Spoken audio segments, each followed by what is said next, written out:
Recuerdo un viejo consejo que alguien me compartió en mi juventud que decía: no prometas cuando estás feliz, no respondas cuando estés enojado y no decidas cuando estés triste. Y creo que es totalmente aplicable este consejo a la crisis política y emocional que está teniendo el presidente y está experimentando su gobierno. No pocos estamos asombrados por la magnitud de la crisis en que se metió al no saber cómo asimilar el reportaje de Latinos y de Mexicanos contra la Corrupción, en donde se desnudó y exhibió la doble cara de su discurso moralino, aquel que repitió desde que inició hace 30 años su campaña a la presidencia y que hablaba de una austeridad casi monacal y una honestidad casi franciscana y una ruta de vida inflexible, incuestionable y blindada contra el elemento más importante que usó para llegar al poder, el combate a la corrupción. El presidente está cometiendo el peor error en lo que va de su sexenio, porque en lugar de despejar cualquier cuestionamiento, el presidente se molestó y despotricó contra todos sus críticos.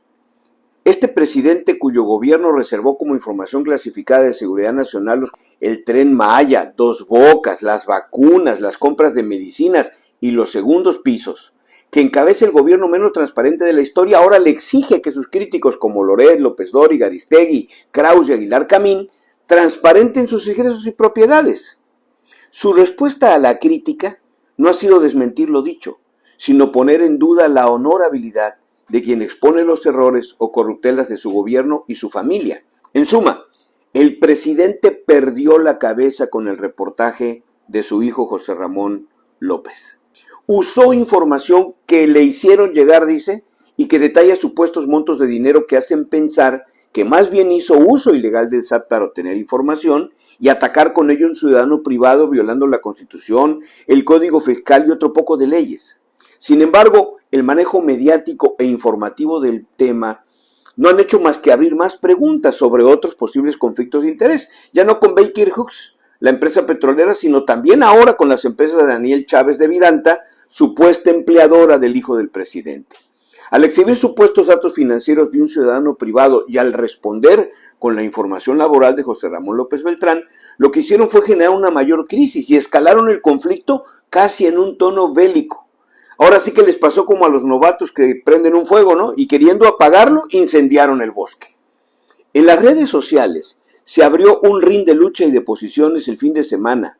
Las voces más radicales del López Obradorismo aprovecharon para hacer llamados a la demostración pública de la fe en el hombre y el proyecto personal que encabeza.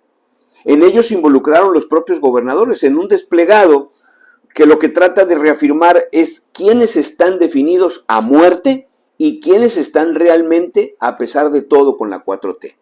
Se echan porras entre ellos y se están recontando entre ellos nada más. La fisura está hecha y lo peor es que ellos mismos se la hicieron.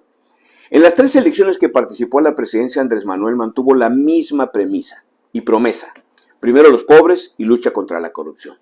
Hoy parece increíble que el presidente no encuentre cómo contestar esta crisis. Parece que al fin, después de tanto y tanto uso, el teflón ya se gastó. La oposición ya tiene hoy una narrativa definida, la encontró y parece que le entendió por dónde es el tema. La Casa Gris, el Houston Gate, logró lo que ningún dirigente de partido líder de oposición pudo en estos 30 años. Es decir, atrapar a López Obrador y a su movimiento en sus contradicciones e inconsistencias, en su doble moral y en una falta de integridad como político al desnudar su incongruencia. El boquete está abierto y hasta hoy no han podido cerrarlo. Veremos cómo termina esta historia. Soy Manuel Andrade. Hasta la próxima.